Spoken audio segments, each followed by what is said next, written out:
Good morning, and thank you for tuning in to Radio Maria 91.3 FM.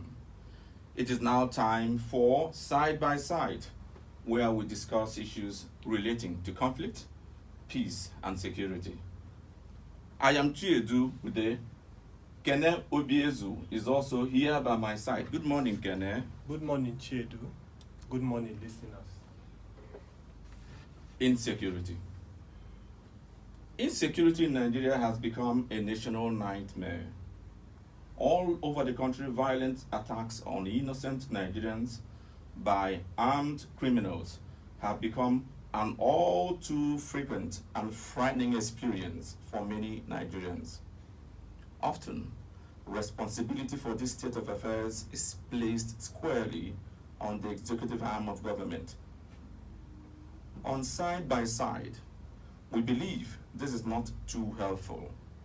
This is because government has three arms that work together to realize its purpose. Going by Section 14 of the 1999 Constitution, the security and welfare of citizens shall be the primary purpose of government. We have Dr. Geff Chizee Ojinika, a medical practitioner, a politician, a former member of the National Assembly, also presently running for House of Representatives in Imo State for Osun, Olo, Oru East Federal Constituency. Welcome, Dr. Geff, and thanks for joining us. Thank you. Okay. Our guest will help us unpack the theme for today's show, which is role of legislators in tackling insecurity. But first, we shall take a look at some side stories. Kene, over to you. Chiedu, in the last couple of days, we did follow a number of stories, both at home and abroad, which we feel it will be in the interest of our listeners to know. So we'll begin on the foreign scene. Okay, the first story we have here is the Ukraine war could last for years. That is according to the chief of NATO, Jens Stoltenberg. And this story is coming from the Independent. Russia again cuts natural gas exports to European countries. This is from the Washington Times. And on Friday, Russia reduced natural gas supplies to Europe, including cutting flows by half to Italy and Slovakia, and completely to France, as countries have worked to ease their dependence on Russian supplies amid the war in Ukraine. This has escalated the energy tensions in Europe, following Russia's previous cutoff of natural gas to Poland, Bulgaria, Finland, the Netherlands, and Denmark. Nigeria and many other African countries are unavoidably feeling the punch. Then we have climate change, a greater threat to security than war. This is according to Inia Seriratu, who is the Minister for Defense for Fiji. And this story is coming from the Independent. So before we proceed to the stories on the local scene, that is back home in Nigeria, Doc, this story about climate change being a greater threat to security than war, according to Fiji's Minister for Defense, given your background in the sciences, and given that you were a former legislator and an aspiring legislator at the moment, what could you quickly tell us about climate change? Well, climate change is real. In those days, when they were raising the issue of climate change, we were thinking that it's far from us. But in the recent time, the challenges we're having in our weather has come to real terms that the climate change is here with us. If you see the rain this year is not as it used to be. We have not had enough rains as we ought to do, and then it didn't even start quite early, and it has so confused even the farmers this year, and it's not really coming in line with the predictions of the meteorological. So everything seems to be changing, and the reality is here with us. But the ambassador, I think he just raised an alarm. I just feel that was purely alarmist, trying to compare it to wars. But I think the most important thing is that we are now being made to be aware of that, and everything about the things that tend to deplete the ozone layer in terms of our way of life has to change. The frustration program should be pursued. The reduction of carbon, in terms of carbon emission, and then all those measures that are being globally should be pursued. Yeah, okay. Thank you, Doc.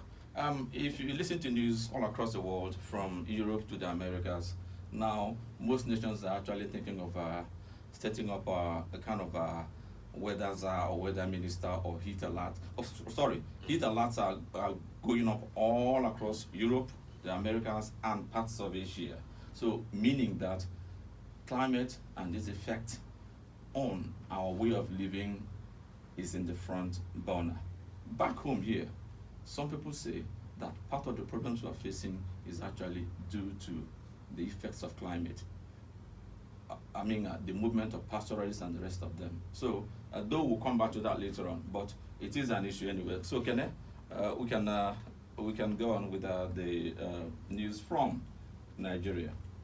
Okay, so back on the local scene here. More woes as aviation fuel, diesel prices soar.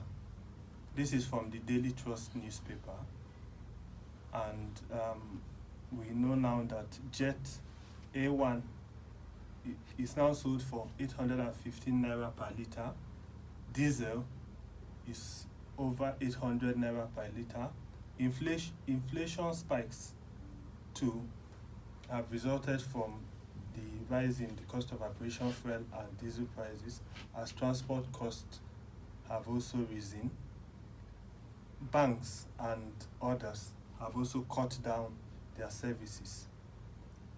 NDLEA arrests wanted drug dealer. This is from the Daily Trust newspaper. So the notorious drug dealer Abdullahi Musa, aka Yerima Uding, is wanted over attacks on some officers and men of the agency.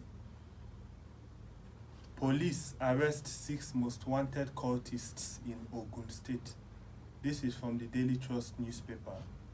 The suspects are Rafiu Osokoya, aka Osama, Aziz Abiola, aka Schofield, Ogun Sanwo Wahid, aka 50 Cent, Tohib Ayodele, aka Emir, Kolawole Adegbinro, and Aziz Taiwo.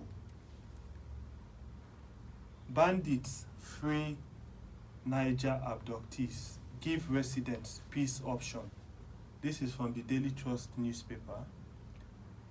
Bandits had raided the community on Wednesday night, during which they killed 3 people and abducted many others, including 5 women, and the chief imam of Maguzawa.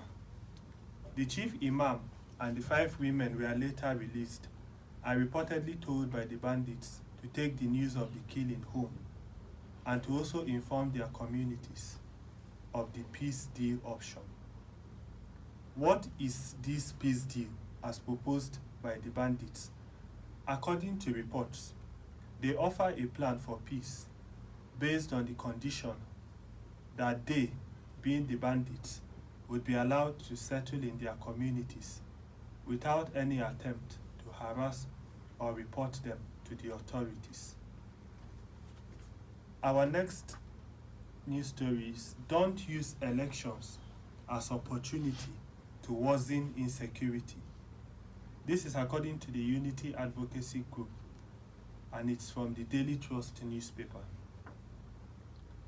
NDLEA arrests wanted drug dealer in Adamawa, seizes tons of illicit substances in other states. This is from the Daily Trust newspaper too. Owo massacre, cover up.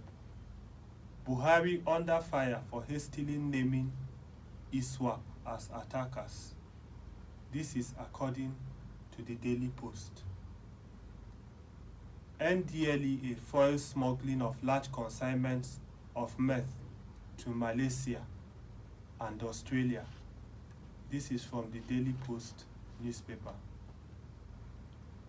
Imo housewife chains, stabs stepchildren. Police arrest suspect husband. This is according to the Punch. Kidnappers demand 150 million naira for ex-NFF officers abducted after Abuja wedding. This is from the Punch newspaper. Herdsmen invade Imo community, destroy crops, youths threaten showdown. This is from the Punch newspaper. Killing field. Benue Valley becomes gunmen's haven. 92 residents killed in 3 months. This is from the Punch newspaper. Khan fumes as gunmen abduct over 22 clerics in 1 year. This is from the Punch newspaper. Terrorists kill 3 worshippers, abduct 46 in Kaduna. This is from the Leadership newspaper. Yeah, thanks, Kene, for the stories. We will now take a closer look at some of them, beginning with yesterday's attack on churches in Kajuru. Just 2 weeks after the incident in Owo, and barely a week after some suspected terrorists invaded communities in the same Kajuru local government area of Kaduna State, killing no fewer than 32 villagers, gunmen struck again. In the early hours of yesterday, Sunday, 2 churches, Maranatha Baptist Church and St. Moses Catholic Church, both in Robu, Ungwan, Aku, Kajuru local government area of Kaduna State, came under heavy attack. This unfortunate incident left few persons dead and many missing, according to reports. We shall now be taking or doing a call to Reverend Father Francis Agba, the Catholic priest in charge of St. Moses Catholic Church in Rubu Village, Kajuru, and speak with him about the attack.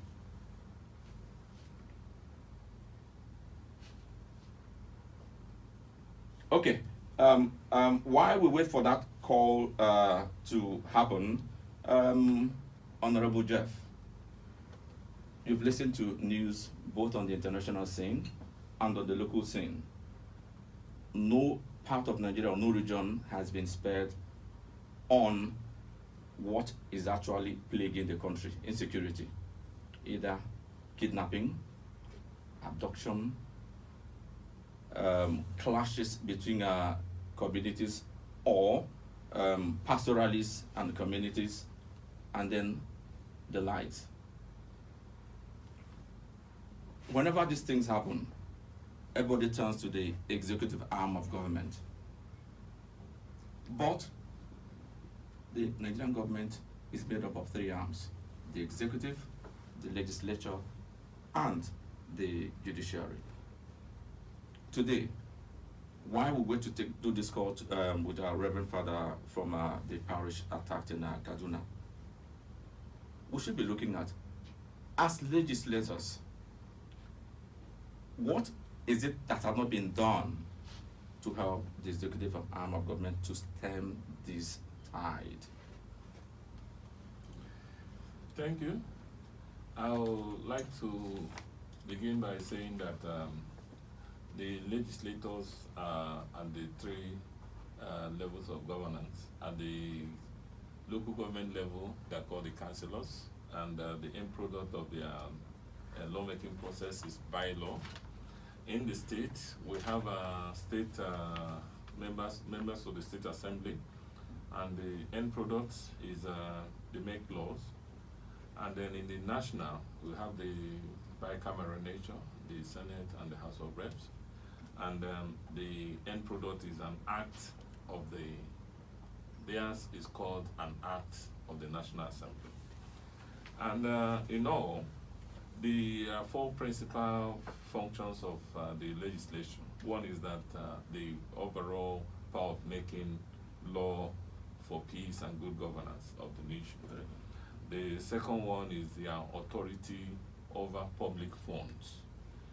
It's a constitutionally guaranteed power that in section 82, subsection 4 of the Constitution, the power of every fund coming to the Federation goes into the Consolidated Revenue Fund. And the power is given to the National Assembly to dictate the nature and way that money has to be spent.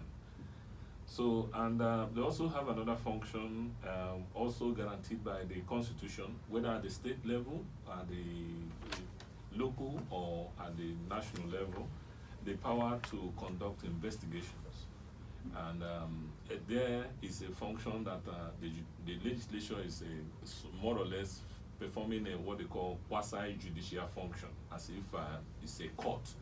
They have the powers to invite people, they have the powers to investigate, and even when they invite you, don't come, they have powers to summon and then issue warrant of arrest.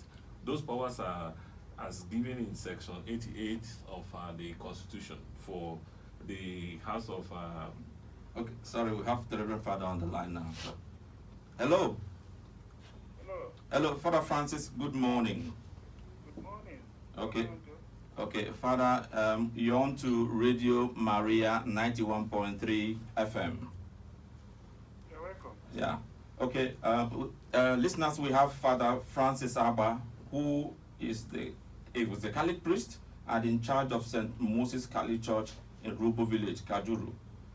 Father, we understand that there has been an attack in your area, especially your parish. What are the facts on the ground?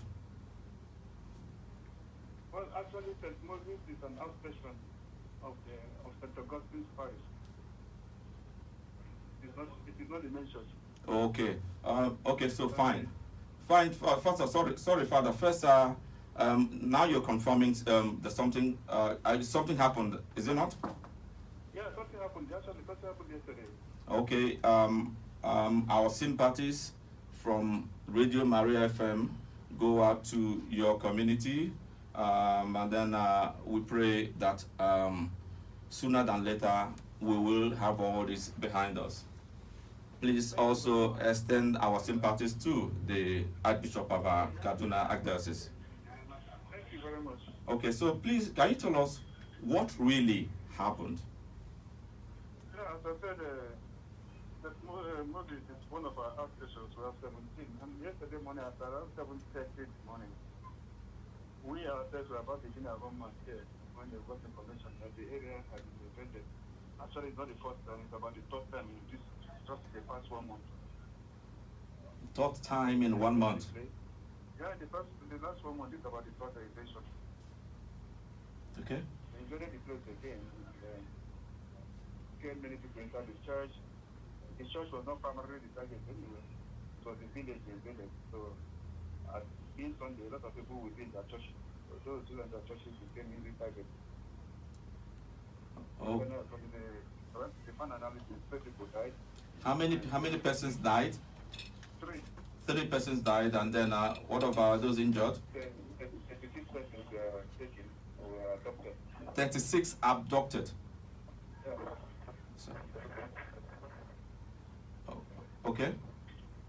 Can you move away from, okay, there's noise in your background. Yeah, I think what they call it, wind. Okay, Father.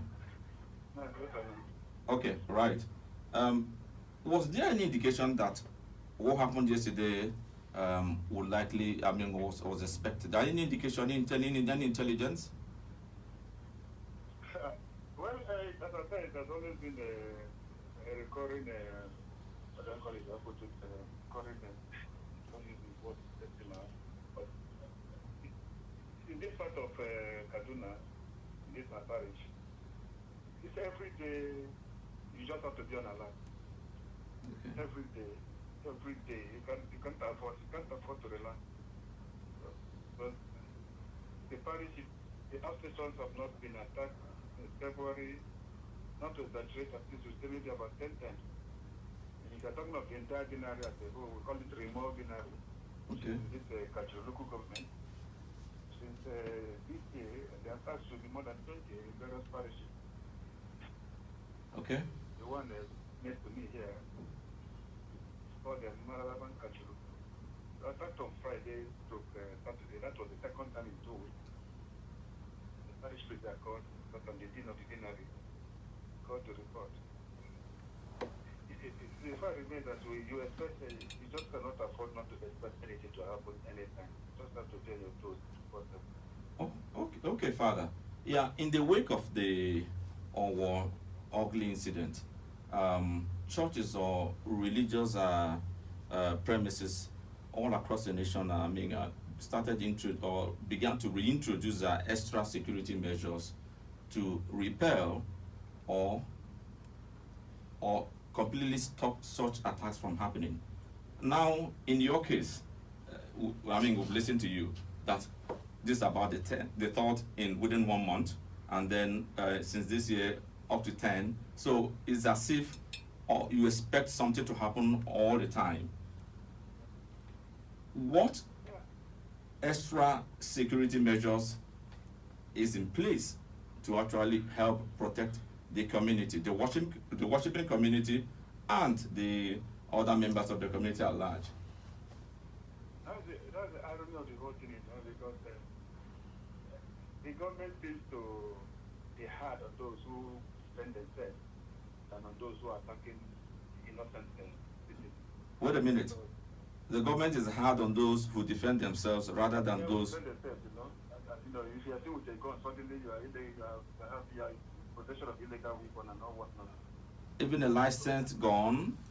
Last time, the license, who will even give the license in the first place? It's the same government. Okay, as if you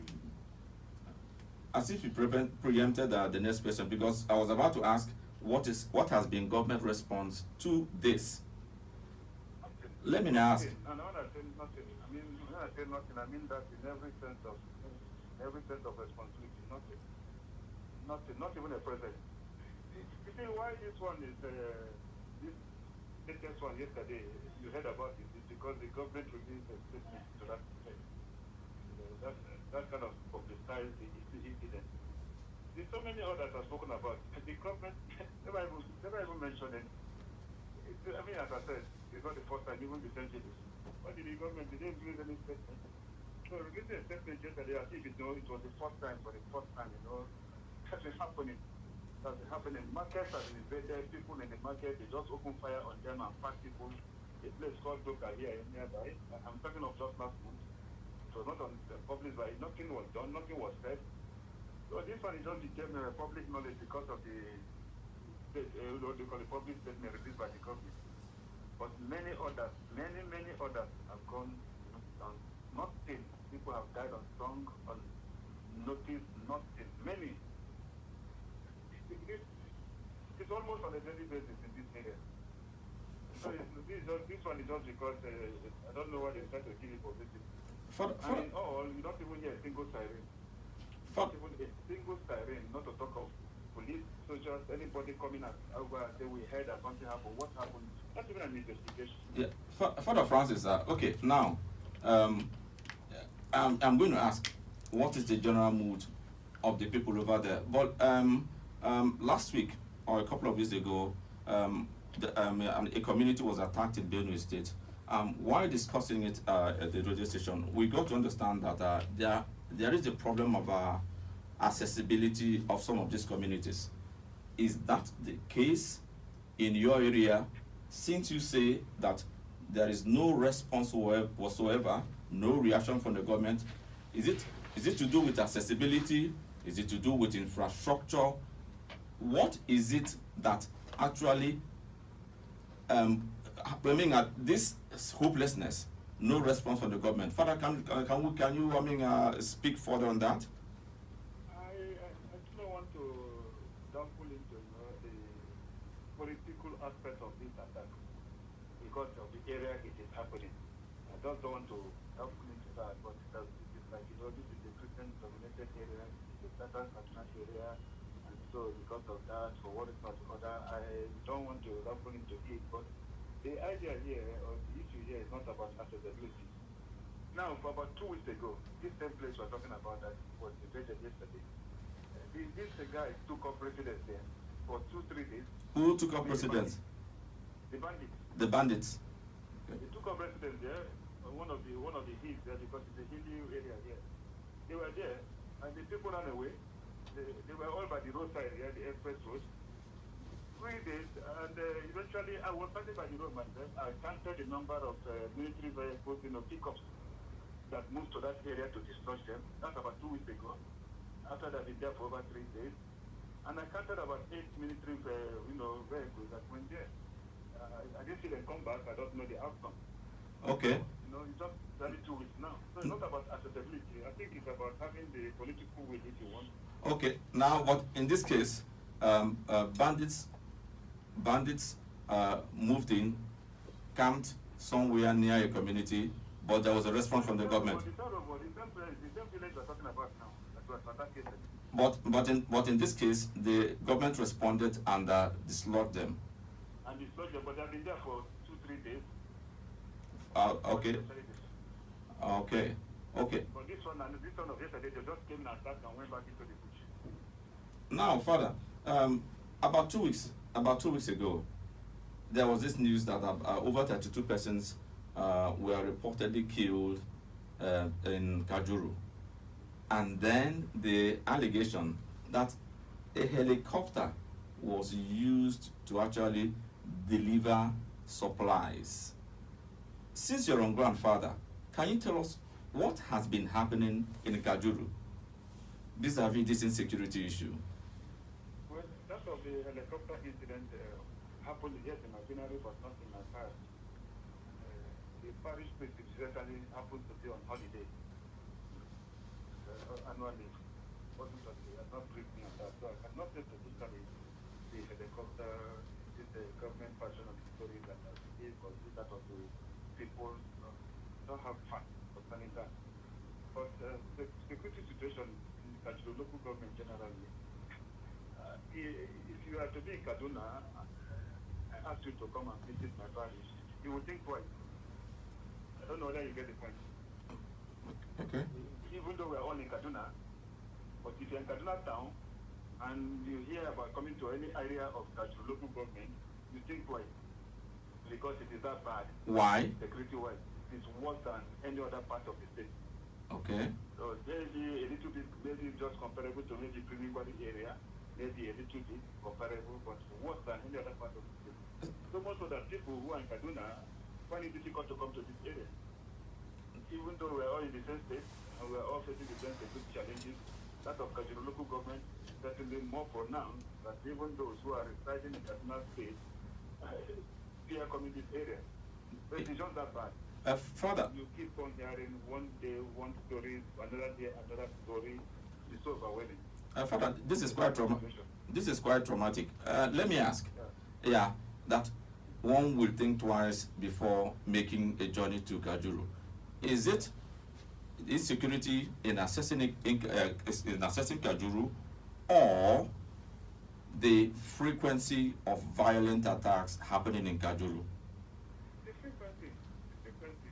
As I'm talking with you now, my classmate came visiting, this morning before he took off, he had to ask me, what of your road? Is this safe? I have to say, where is it in Nigeria? I cannot just encourage it. But it's in Kaduna, But this is the mentality. This is mentality. The frequency of the attack, so pronounced, so common. As I said, it's almost on a daily basis. If not this village, it is the other village in Kaduna. Basically every day, or to be on the safe side, every other day. And without exaggeration, every other day, you must hear one story of one attack or the other in this local government. That is the basic fact. Oh, okay, Father, Kajuru local government area has a local government chairman. I'm sure they also have an assemblyman representing them. They cannot set up as assembly. I'm sure they will also have a federal member representing them. When last did you see these persons? I've not seen any of them. I've not set my eyes both on the local government chairman or any other representative of any arm of the government, whether security, political, executive, legislative, none whatsoever. The only president who can take a breath is maybe our African, president of JPG, getting out those who are to play somewhat better. Just as the Archbishop called me yesterday, this same issue about that, that's just a case. Just saying what we Okay. Let me ask you again. Since these are public officers who should be interested in the security of their constituency, now you said, it's been long. You saw them last or heard from them. The communities, either as a religious body or a religious community, or the community as a whole. When last did you have meaningful interface with public officers with a view to actually presenting the real picture of what is happening as far as security is concerned? Maybe I use the word, kind of distrust, apathy on the side. This thing did not start yesterday. It did not start last 2 years. It did not start last 2 years. And then, again, as I said, I don't want to be political. But if you are talking about meeting the same governor we have, Governor El-Rufai, anything that has to do with him on this issue, I don't see anybody here being, how do I call it, enthusiastic about any plan. Because it's not something of yesterday, it's not something of once or twice. It's something that has been happening all these years. What has come out of it, the traditional ruler of this area was recently murdered, but this same bandit, imagine a traditional ruler here and what came out of it? Nothing. Okay, Father. It's nothing new. So the people are just it's like, look, we are just on our own. Okay. Going to meet the government to discuss what any longer. What has not been discussed before? What came out of all these discussions? Nothing. Okay, Father, you spoke about Kajuru being under attack for quite some time. You compared it to other local governments, and you came to the conclusion that it's the most frequently attacked, maybe after Birnin Gwari local government. What do you think predisposes Kajuru local government to these attacks? Is it the location? Do you think these bandits are camped somewhere around there, or do you think there is something they want from Kajuru local government that makes them always subject the local government to these attacks? There are many ways to look at the issues. It must be factored, first and foremost, we should not discontinue the role played by informants in this issue. Before they come, they need somebody to have told them this is how to go about it. So that is also there. That the fact is that some of the locals are the ones informing the bandits how to come in and how to go out. That's given. And then secondly, somehow see that there are some political aspect to it. These people are predominantly not APC, they are predominantly PDP. These are just these various views aspect of the whole thing. But nothing disposes this case more apart from the fact that the Southern Katsina area, and the Southern Katsina area generally speaking is in the opposition party as of today. They so much accept PDP as against APC, and so this governor came on board and he is APC. It's like this is not. It's none of our business. What happens here? Okay, Father. Thanks for speaking with us. Once more, we actually sympathize with your worshiping community and then Kajuru local government area as a whole. Our prayerful thoughts are with you. That is from Radio Maria FM. I am Chiedu, and then Kenny, my colleague, spoke to you earlier on. Thank you, Father, and then our sympathies are with you, and then we pray that sooner than later we'll have all this behind us. Thank you. Thank you very much. Thank you. I'm very grateful. All right, thank you, Father. Bye. Thank you. Yeah, we will now take a short break. When we come back, we'll begin our discussion on the role of legislators in tackling insecurity in earnest. Stay with us. Thanks for staying tuned to Radio Maria 91.3 FM. You have been listening to Side by Side, and now we shall begin our discussion on role of legislators in tackling insecurity in earnest. Again, our guest is Dr. Geff Chizee Ojinika. Is a politician, a medical doctor, a former House of Representative member, a former commissioner in Imo State, and presently running for House of Representatives in Imo State under the Labour Party. Kenneth, let's have some further side facts from you.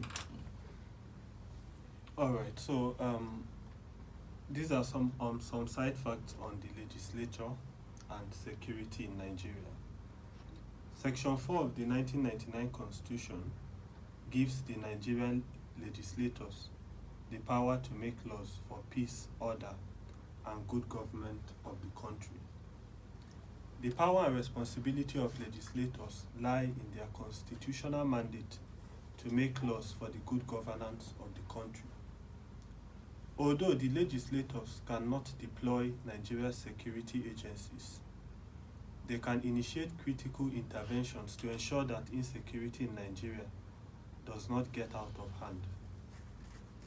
These interventions cover and overlap in the fields of security, intelligence, and related agencies. The provisions of Section 88 and 89 of the 1999 Constitution give the National Assembly the power to conduct investigations and to summon anyone to appear before it in the course of its investigation. The objective has always been to ensure that the men and women who live and work in Nigeria can have full lives, free from the terror imposed by marauders and fundamentalists. This has become crucial as the ability of the legislators to initiate measures to successfully confront insecurity in the country will go a long way in determining whether children in Nigeria can be educated, whether investment attracted into the country, whether critical infrastructure will be built, and whether jobs will be created. This also includes the continued and prosperous existence of Nigeria. All right. Honorable Geff, the nature of the legislative arm of government, I'm sure you are very familiar with it. Its role in our democracy, I'm sure you don't need to be lectured on that. Can you take us through, given your experience as a former member of the House of Representatives, the nature of the legislative arm of government, its role as enshrined in the Constitution, and then what we are discussing today? Yeah, thank you.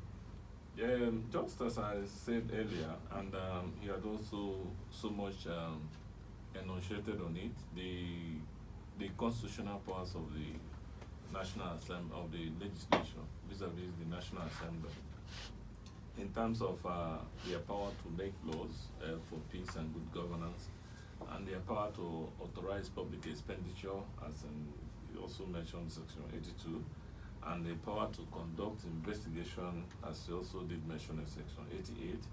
And then in that case, they also exercise what they call the oversight function, and the powers of control over all public funds, and then the power to also pass the national budget or call it a defense budget or supplementary budgets, as the case may be.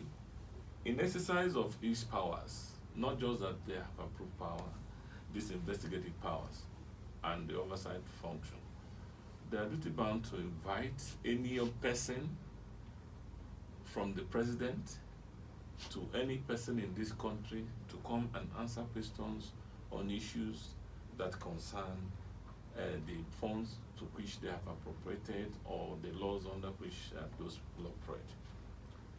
Recall that some time ago, the House of Representatives invited the president to appear before the House of Reps to brief them in terms of what the government had been doing outside this issue of the normal press release of condemn this, condemn that, assure you, and then with the promise that the culprits will be called to book and all the rest of them, and at the end of the day, nothing happened. Before you know it, some people, even from the National Assembly, from the All Progressive Congress, said the National Assembly cannot invite, the House of Reps cannot invite the president. They cannot do that, and they are from the same party. It became a party issue that the speaker had to go to the president to go and explain and all whatnot, and at the end of the day, all is history. And that history is that the president never appeared to the House of Reps or to the National Assembly to explain either the hidden role, the overt role, or whatever thing that they have been doing in this regard. If you ask me, these functions, whether the question is, the legislature have been imbued with a lot of powers. In fact, in the balance of power, they try to see the legislature as the first arm of government, because they make the laws that control every other arm of government. They are also the people that are also giving power to investigate every arm of government. In fact, one of the powerful legislators in those days said that the only thing that the legislature cannot do is to make man a woman. Outside that, there's nothing the legislature, cannot do. So, with that at the background, the question is whether the National Assembly or the legislature is living up to its responsibility. And if you ask me, it's far from the expectations of Nigerians. It's far from the constitutional powers granted them. You approve funds. You audit the funds approved in the last 8 years, in the last 7 years, are meant to be audited, and the audit report is meant to go to the National Assembly, and then the committee on public accounts are supposed to have presided over them, and then a decision taken on them. The question is, in the last 7 years or in the past years, all the money that have gone into defense, police, army, and all the rest of them, will have all these funds been audited? Have they been accounted for? If there were audit reports indicting one or two persons, have this been followed up to see that? And these are the responsibilities of the National Assembly. And if you ask me, I would say that there is a total failure in this regard. We have not, in the last seen that maybe this IG of police, or this head of the army, or this head of defense, or this head of the HIP has been called to book in terms of how they have managed the funds that have been appropriated in this regard. Day by day, you get reports of officers and military people, either in the police barracks, or those of them that have been sent on a peace mission, or those of them that are in the forest. You hear complaints of not even getting their stipend. And huge amount of money is budgeted in all this regard and released. And the question is it being judiciously utilized? And that, for me, is the main function of the legislature, to see that this money we are budgeted, how is it being spent? And these are constitutionally guaranteed powers. And they are the people that are in position to call anybody to book. They can invite the president and say, this money, they can invite the chief of army staff. This money we have so appropriated, and we found out that they are released. How are they spent? So, but in the recent time, I think the major problem that has bedeviled the nation is where you have collusion. Collusion in the sense that if you ask the average Nigerian now, oversight, they will tell you that the next thing is to laugh.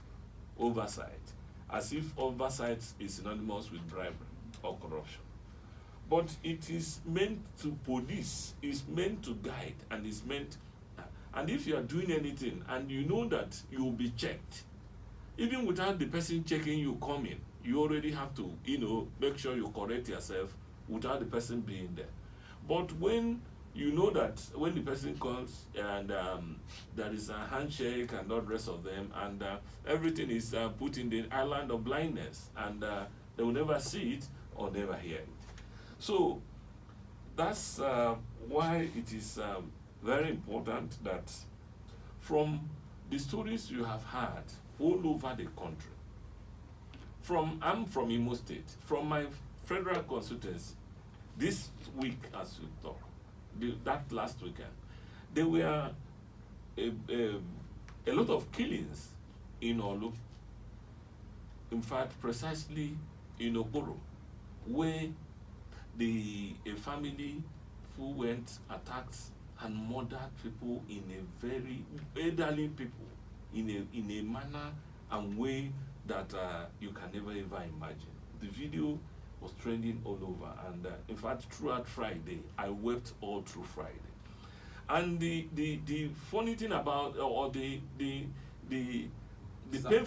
sad and painful aspect of it is that nobody knows the nature of the killers, because in Imo State today we have a situation where the unknown gunmen, their mode of operation is not different from the mode of operation of the Ebubago people, which is the state organized security apparatus. The regional vigilante. Yes, the vigilante. Their mode of operation is virtually the same, in such a manner and way that when that thing happened, people said it was the Ebubago people that did it, only for the information commissioner to come out and say it wasn't the Ebubago. But this is murder. You're talking about murder. Murder. So police and then no, why I say so is that their mode of operation is the same. Is that on no account, nobody under our Nigerian constitution has the right to take another person's life. Whether you are a Bubago or whether you are the army, whether you are police, whether you are anybody, you are not authorized to take anybody's life. If you catch anybody at the site of crime, your duty is to arrest the person. The person will be arraigned in the court. It is only for the court to convict such a person and give sentence as the case may be. It is only then that if the court says kill or do this, that is the time that the person will be killed. But it is not within the powers of any Ebubago or anybody to take another person's life in the sense that we are doing security work. That is not their job. That is murder. And that is what is happening and going on in Olu, in Osu, and in Oru East. And we expected that the Ebubago people came and are operating under the law.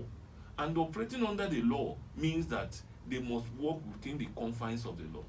But what we see there today is that you can never differentiate between an action carried out by a Bubago and by the state actors and by the non-state actors. So it has become so confusing that one will call immediately for in Imo State for an external investigation into what is happening currently in Imo State, in Olu, in Osu, and the level of murder there is that it has now become so confusing that nobody knows who is doing what. So it's important that agencies like the Transparency International, the International Court of Justice, the ICC, they should set investigation teams to really find out what is happening. Because the state there is in a state of anarchy. Thanks again. Now, you said something quite striking, that a legislator said there's nothing legislators cannot legislate except agenda change. Beautiful. That means they can legislate peace. Legislators can legislate peace. Now, oversight function. Our National Assembly have oversight powers, oversight authority, let me put it that way, oversight authority over all arms of government and government agencies, be it the military, the police, the state security, the immigration. Now, confirmation for heads of these government agencies is usually carried out by the National Assembly, and it is a very, very critical and important role. If I may ask, do you think that they have carried out this role commendably, given where we find ourselves? The people heading these agencies have been confirmed by the National Assembly. That's number one. The National Assembly also have oversight authority over in the way and manner they carry out their functions. That is, are they effective? Are they doing what is expected of these government agencies? And then if not, are they being held accountable? Well, I'll just get straight to that question by saying, rhetorically, that the end result justifies the process.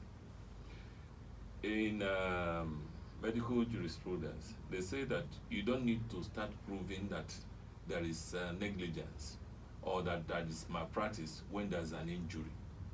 In this case, the end result is that our security agencies have not done what they should have done in protecting lives and property.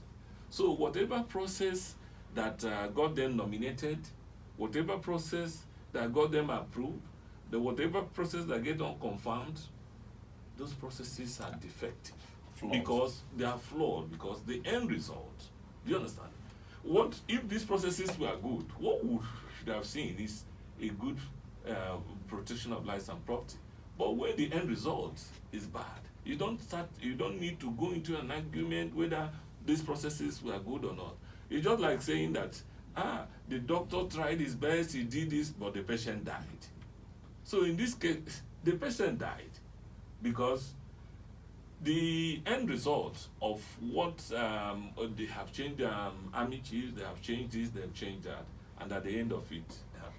But if you ask me, I would say that the problem that has bedeviled the legislature is the involvement of the executive arm of government in the election and selection of people who are appointed into authorities in the legislation. The principal officers. The principal officers.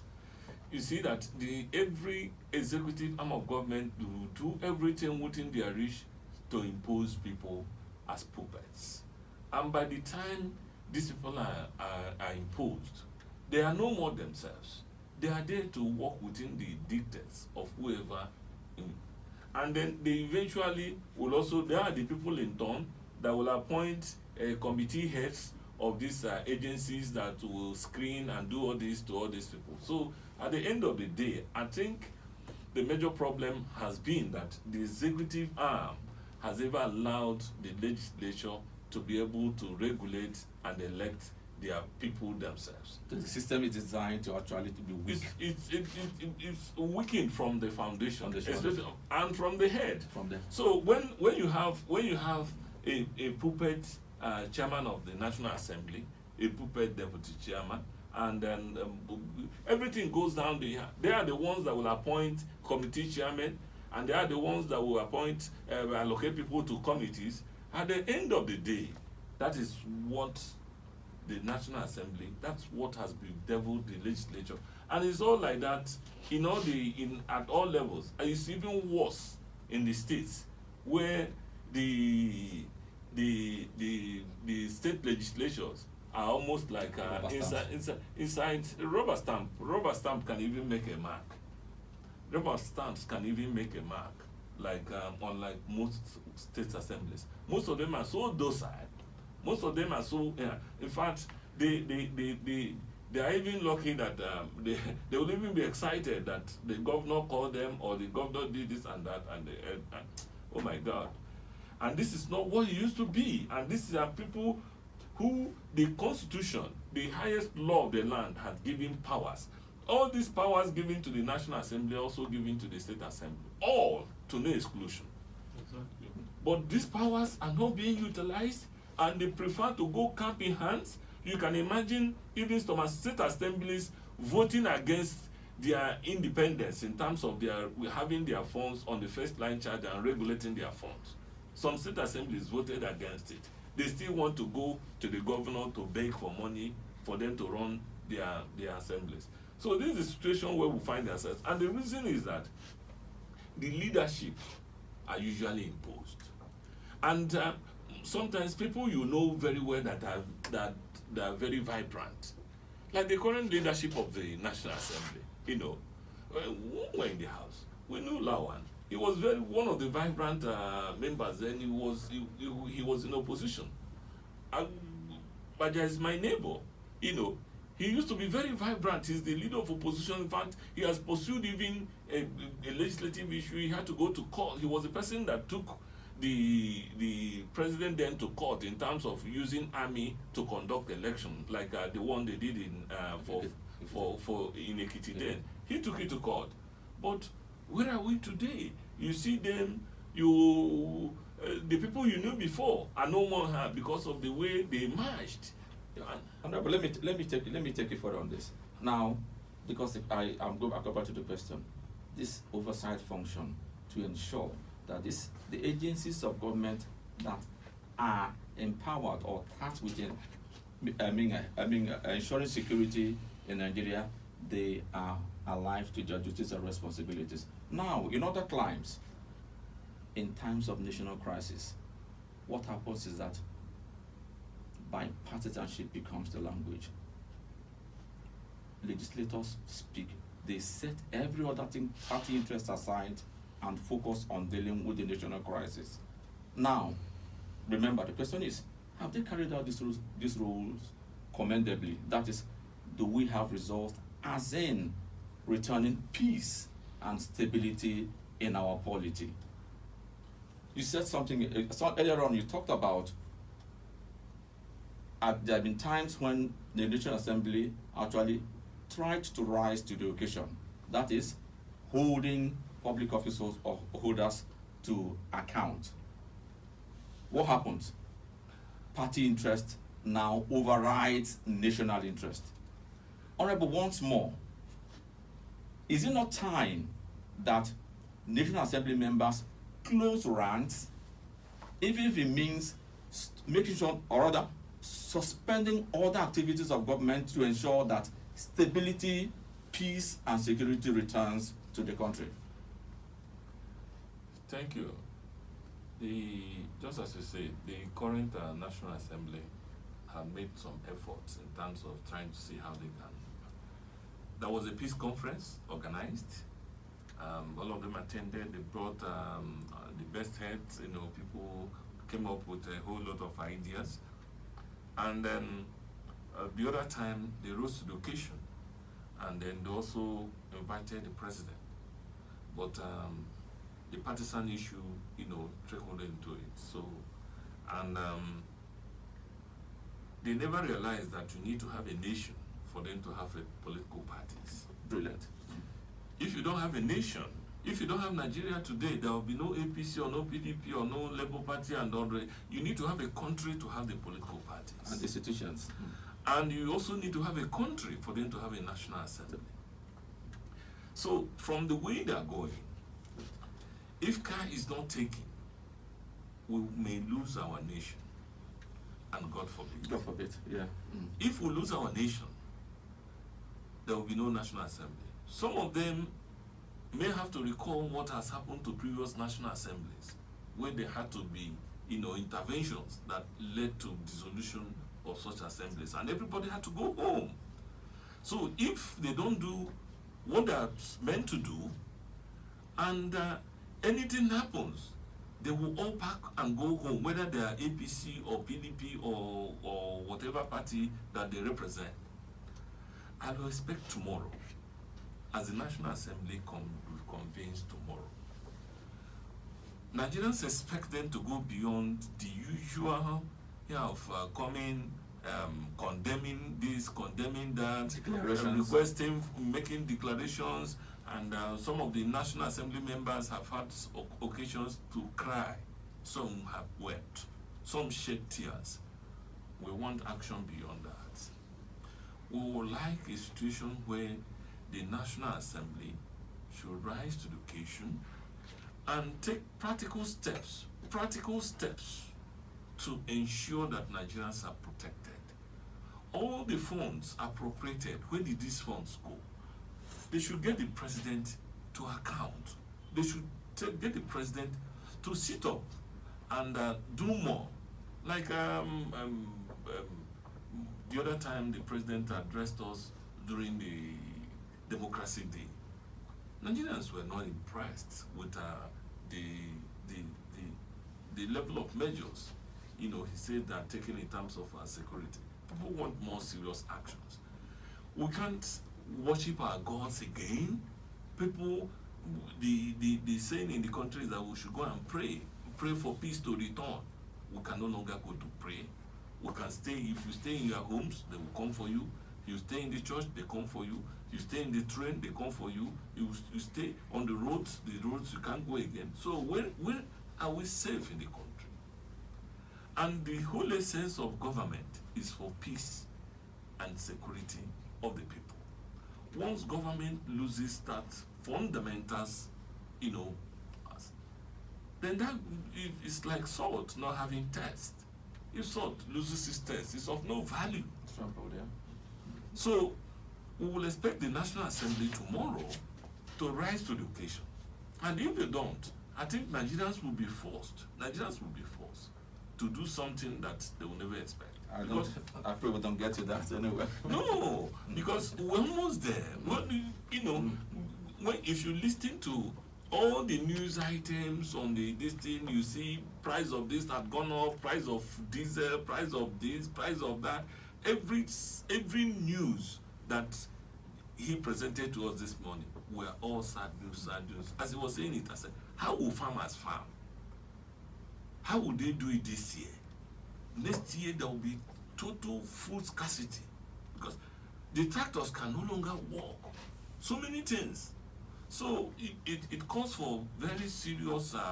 So as the National Assembly convenes tomorrow, we don't expect the usual condemnation again and the usual cries. We want practical actions. We want to see that, let's roll. Let us see that there are practical steps that are being taken to really protect Nigerians. Okay, Kenneth, do you have a question? Yes, I do. So, still looking at the role of the legislature in strengthening and, of course, in guaranteeing our democracy in Nigeria, and specifically looking at the responsibility of the legislature to perform oversight functions. To what extent do you think the legislature can intervene in determining who heads our security agencies in the country, given that, like we say here, that fish begins to rot from the head, and that if an agency is not working as it should, then there is something wrong with the leadership. To what extent do you think the legislature can actually go ahead and preempt what happens in those agencies without, of course, overreaching the executive?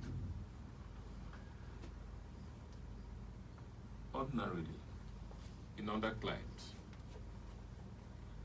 the security chiefs are accountable to the Constitution, not necessarily to the commander-in-chief or to everybody who is loyal to the Constitution.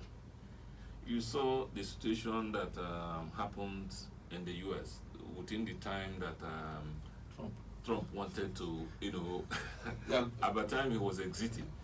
He now gave instructions that were not obeyed because they were not lawful instructions. those instructions he gave at that time They are defied. were defied because they were not lawful. But in our climb here, you hardly can commander-in-chief give an instruction and it's not obeyed, whether it is lawful or unlawful. Once he gives instruction, it must be obeyed, because people are loyal to the commander-in-chief, but they are not loyal, but not to the constitution. So if it is in climes where the loyalty is to the constitution and the constitution is revered in such a way that even if it's the National Assembly that directs you to do what you think is not constitutional, you will not do it, because constitution is the ground law, is the super law. It's like the Bible. So in our time, everything is subjected to discretion. This person goes out of this thing, gives this thing. So, and then secondly, a fundamental issue was the issue I raised earlier, that how can the legislature that cannot regulate or evolve its leadership, if the leadership of the legislature is imposed on them externally by the executive, how will such a leadership now turn around to now check what will happen in the executive? And what I think that happens in our climb is the issue of, in economics, they call it shop money dictatorship. That's the type that the husband enjoys above the wife. He is the breadwinner, he brings the money with which they go. They call it shop money dictatorship. So it's that same shop money dictatorship that is really the major burden on the problem. But we are trying to solve it to make sure that issue of funds going to Independent National Electoral Commission, National Assembly and Judiciary are on the first line charge. The Constitution has captured it, that they don't need the president to direct that such funds be released to them before such funds. I'm gonna a minute. This is critical to independence of these arms. Okay. But still, after enjoying all this, they still cannot. Either they bring partisan basis to it, or they also bring, But I think the fundamental problem is that the day the National Assembly rediscovers itself and ensures that there's evolution of a leadership from amongst the members themselves and democratize their process, that is the day that we can have legislature in Nigeria. And secondly, the day that happens, there will also be a democratic process of electing committee leadership. It will be for the committee members to elect who becomes their chairman, and no more for the leadership of the National Assembly to put their surrogates. By the time they appoint their surrogates, the leadership appoints their surrogates as chairmen of committees. Definitely, you don't expect such committees to function very well. You see people that you can see in a committee, maybe where you have a professor and maybe these people who have experience in education, they may be in a committee, and you have somebody who has a skill set chairing such a committee. These are the kind of, because it's seen as a political compensation for loyalty and patronage. But if you evolve a situation where people indicate their committees, as is done in other clients, based on the area of competence, and by the time members go there, they size themselves, they will say, oh, share the committee. They elect committee chair. They elect other officers of the committee. On merit. On merit. Yeah. But in our own climb, it's for political patronage. The concept of juicy committee or no juicy committee, and as the case may be, comes out. Honorable, now you say something that is quite striking. That did I hear you well? That the processes that bring up leaders in the National Assembly is not democratic. It's not purely democratic. Not purely democratic. That's quite striking. And now we are... No, because of extraneous influence. Extraneous influence. Because the party had to come in, and you can imagine a situation where even in leadership of who represents the party, majority leader, minority leader, and all the rest of them, the members of the party are not allowed to, from amongst themselves, appoint the best. You can imagine we had a situation where even in the minority, that just somebody came in as a governor, he has not tested anything about the legislature, and he became a minority leader. And within a time, he made a caricature of the opposition, and had to join the ruling party. Okay. I know. So but if people have been tested, do you understand? That's why they talk of issue of ranking. You have experience. By the time maybe you work in a committee, maybe if I'm interested, maybe as a health person, I'm interested in seeing total health coverage. And you served in a committee for quite a time, seeing how the evolution of the health insurance and all the bills, and then seeing how the Obamacare, all those things have been operated. And researchers. Yes. By the time you stay in the committee for like 3-4 times, you can share such a committee based on your competence and experience. But here, you have a situation where you can be in such, having been in the committee for 12, a long period of time. They have a new member coming, and they appoint him to share the committee. Okay, now you now have having round pegs in square holes. So that's basically one of the issues that I think that is the bane of that's making the legislature not to really exercise its own hand. Then there's another fundamental thing which I think is, if I have opportunity in the near future to get to the National Assembly, is to see that there's a budget law. Both at the state and at the national level, you see the Office of the Auditor General, you see the Office of the Auditor General of the Federation and that of the state. And they are given powers to audit all these agencies and send their reports to the National Assembly. They do send this report to the National Assembly, and the National Assembly will in turn send them to the Committee on Public Accounts. The Public Accounts Committee will finish and then send the report back to the Committee of the Whole, and then a decision is taken on it. And once a decision is taken on it, that is the end. Nothing happens again. It is no longer the duty of the Auditor General to follow up. It is no longer it's supposed to be the duty of the executive to follow up, to see compliance, that if they say that should be so refund, that such money is refunded. But can somebody who is the person that's supposed to refund the money, be asked to implement such a refund?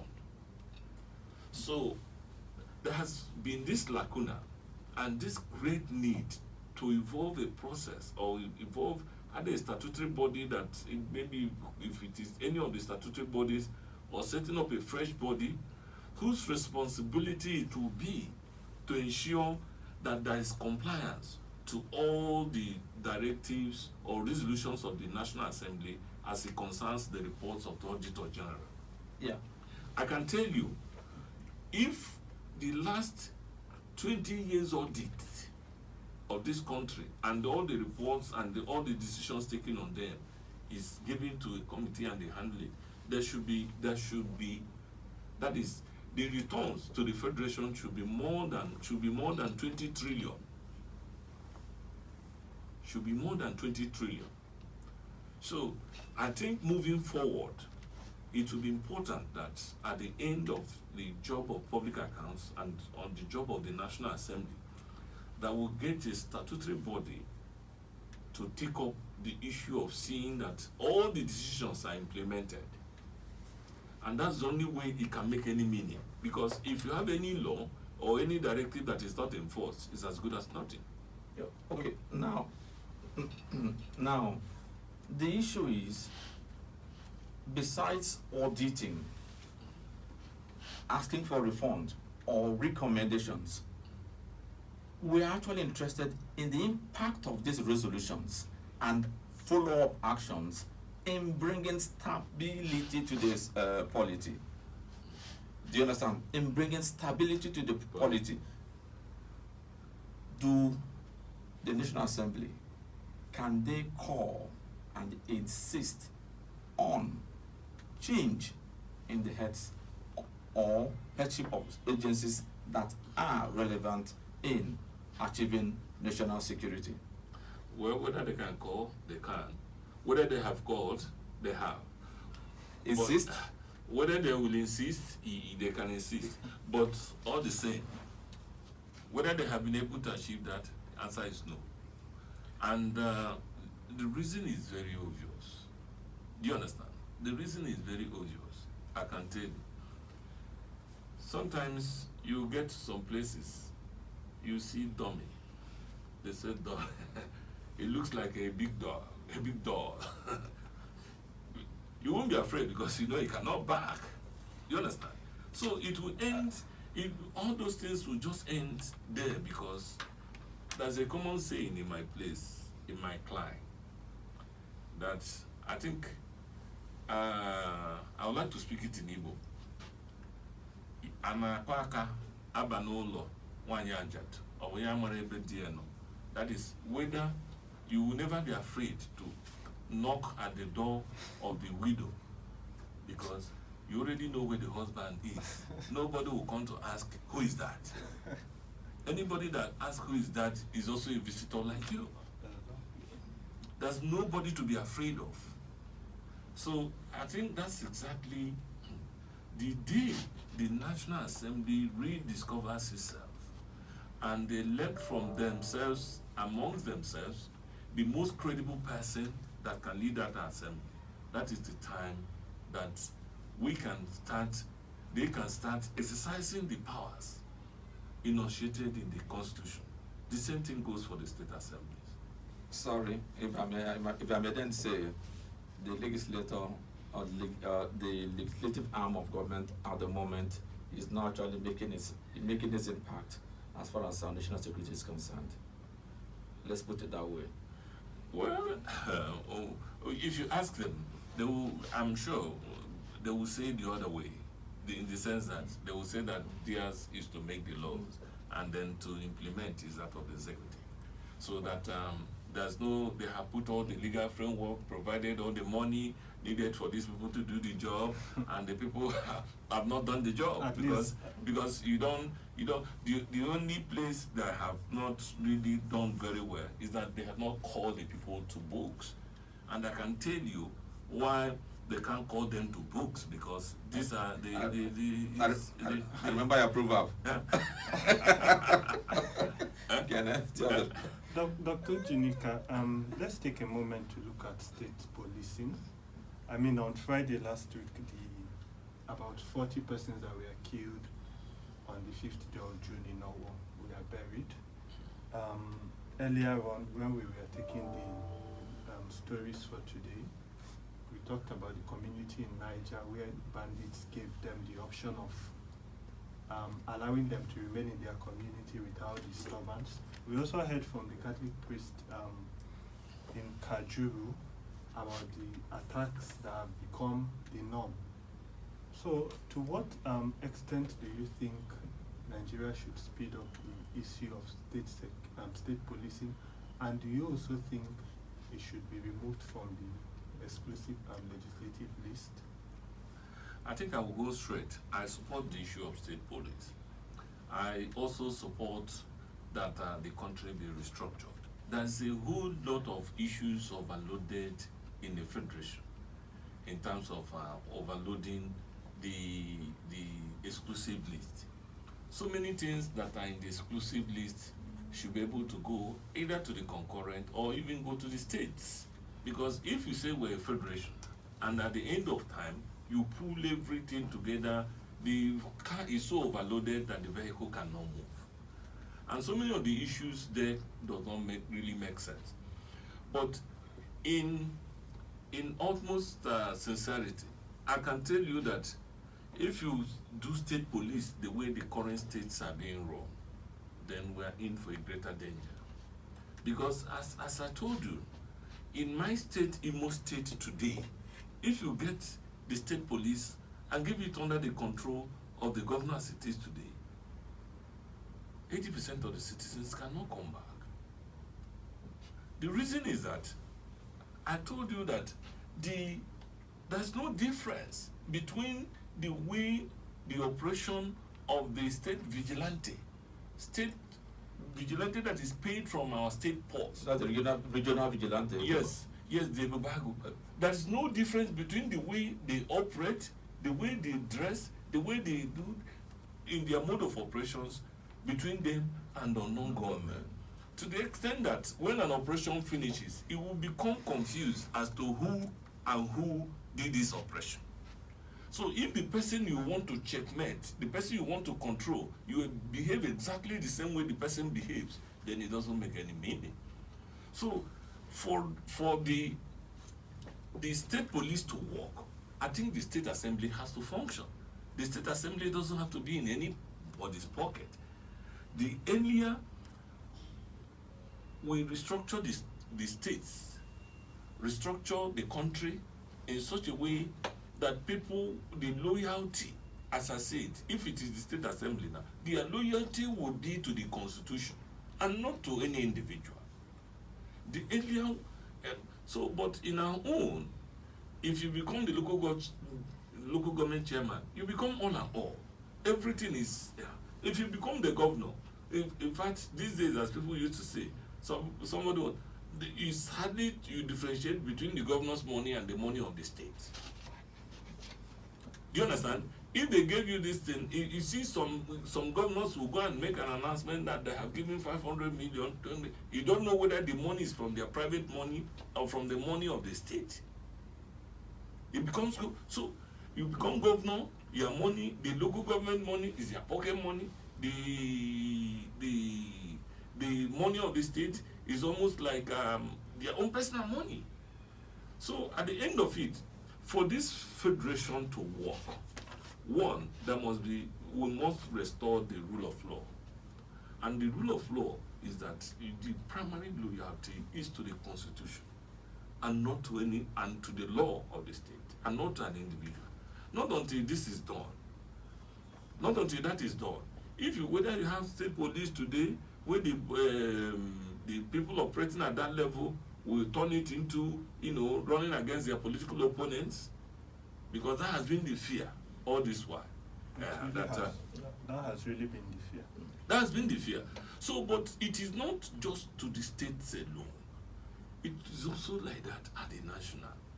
The fundamental problem there is that our loyalty is not to the law, it's not to the constitution.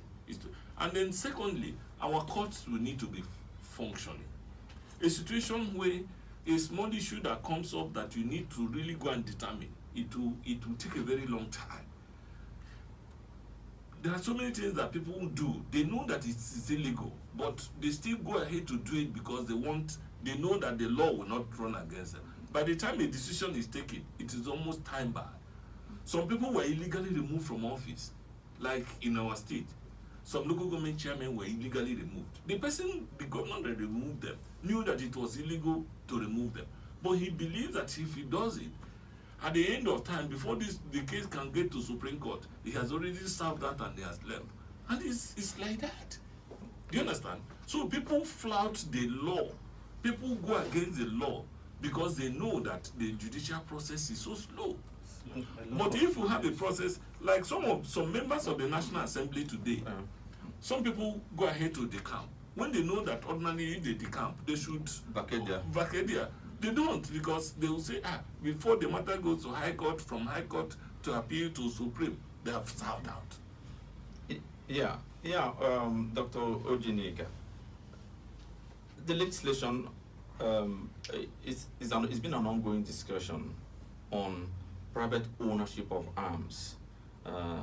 Now, recently, the National Assembly passed a law prohibiting payment of ransom. Is that correct? And then you have the anti-open grazing laws. Looking at the problems facing Nigeria as far as insecurity, conflict is concerned, all these are coming to the mix, and it's quite a combustible mixture. Now, on private ownership of arms, anti-open grazing law, let me add one more thing. After the war attack, the government came out to say, it's ISWAP, Yes. ISWAP was behind the attack. That is giving it an international dimension, bringing into focus our borders, border security, and the National Assembly giving their oversight authority on agencies that are supposed to be ensuring that we are adequately secured. What do you think can be done by the National Assembly given these lapses in these agencies and then its impact on our national security? Well, if you ask me what the National Assembly should do, they will just go back to the Constitution and exercise their constitutional rights. First and foremost, as I said, they should go back and see that all this money we have appropriated all this while, were they used for the purpose they were meant for? And were there misapplications? They were there misappropriations, as the case may be. And then whether the equipment you say they should buy, were they the equipment that were bought and not the rest of them? Those questions should be asked. And then all the people put in positions should be able to account for the positions they have been occupied. I'm sure by the time, if all these things are done, everybody will sit up. But the situation now is that there is nobody to fear. There's nobody to fear. Nobody is afraid of anybody.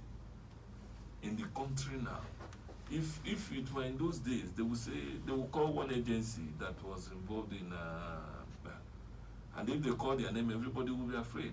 But if you call such names now, people are no more afraid. If they say they will invite you to the floor now, before people will get scared. Now nobody gets scared again. People collapse and faint on the invitation to the floor of the house. And but those things they will say whether it is acting or so all the same. So they should go back to the Constitution and be loyal to the Constitution. Their loyalty should not be to the president. Their loyalty should not be to the party. Their loyalty should be to the Constitution of the Federal Republic of Nigeria. The reason is simple. They are legislators today because of the Constitution and not because of anybody. It's the Constitution that provided that there should be 360 members of the House of Reps and 109 senators. It was clearly provided by the Constitution. It's the Constitution that provided that there's a nation called Nigeria. If the loyalty is to the Constitution and not to political party, well, you call party allegiance. You go allegiance to your party, but the loyalty, fundamental loyalty, should be to the country and to the Constitution of the country. Once that is done, I think everything will fall in place. The issue of oversight, I think they should take the oversight function beyond the level it is now. If I will borrow a language, they should take it to the next level, to a higher level. And the higher level is that there have to be, if it is possible, I want a situation where a scientist or ICT specialist should be able to help them develop a software for oversight. And in that software, there should be a framework for oversight. If you go, something like if you are going for a particular oversight, you must have a checklist, as they used to do it in those days in due process office, what they call due process. If there's a project coming, they have their checklist. They have issues that they will check, and by the time they check them, they will be able to mark to know whether the project will go or not. I should expect that the National Assembly should be able to engage ICT specialists to come up with a software for them to use for those oversight functions, so that in the oversight you have issues that you will check. Not to fall through the gap. And if there's no compliance on any of those issues, it will be beeping. There'll be a danger signal. The red flags are up. Yes. So it shouldn't be left at the discretion of the legislators going in such a way that by the time you go, the agency you are going will provide you transport, provide you accommodation, provide you, and then it will be more like a social outing other than her. But it has to be in such a way that even before going, you can even on the comfort of your office, send questionnaire, send this, I will want all this, and then you get every information. You can even stay in your office and do the oversight, that if it is necessary that you now go to do inspection, because if you have your GPS, you can also visit the sites. Yeah, remote visiting. Yeah. Yes, and see the projects themselves. So you don't really necessarily need to go there physically or do some level of bravado and to show that you're coming for an oversight. So they should deploy a lot of technology in that. And if they do that, I think the agencies and Nigerians will take them more serious. Okay, it's a good thing that you spoke about maybe the agencies to be visited on oversight function, providing the logistics, thereby compromising the whole process. So what do you think about the legislature in the fight against corruption? I mean, we've heard a lot about the NDDC, the NNPC. We've also heard about the process the budget passes through in the National Assembly, and it's always a lot of stories. What do you think the legislature can do to combat corruption in Nigerian cities? The legislature must rise up to the occasion. Caesar's wife must live above board.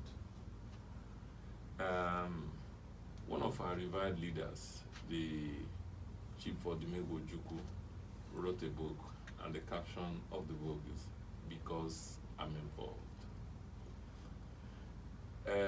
When the legislators leave their primary duty and go into other duties that are outside the confines of, in all these areas where you mentioned, the NDDC, and other agencies, you will also see the involvement and collaboration of the National Assembly members in all those issues. They got so muddled up that it would be difficult for them to now fully exercise their duties and functions. If it is a place where you have pure separation of powers, that the legislature does its job as just a legislator, simpliciter, in the way it used to be. I can tell you, and I'm saying it on national air, and I can say it before the Blessed Sacrament. I was a legislator between 2003 to 2007. I had about 15 water projects that were done within my constituency. These 15 water projects were executed by the Anambra Imo River Development Authority. One of the projects was donated the land for it was donated by my family, and it's opposite our house. Anybody can visit that project.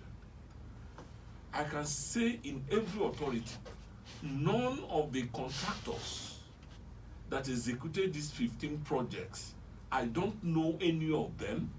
None of those contractors know me. The person that executed the one, even the one that is opposite my house, doesn't know. If I pass him on the road today, I won't know him, and he doesn't know me. None of them made any reference in terms of coming to see me for anything. I had some hospital projects that I also attracted. I never knew any of the people that executed those projects. That was how it used to be in 2003 to 2007.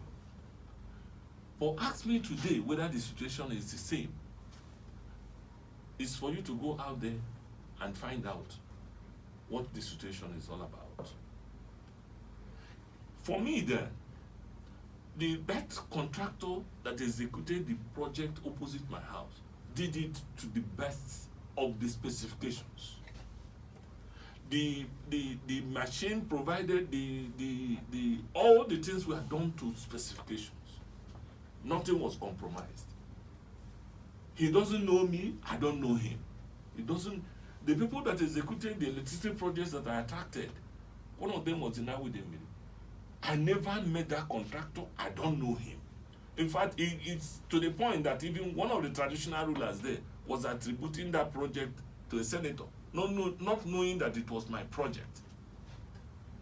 Because I never needed to have anything to interface with the contractor. Let the professional thing be done.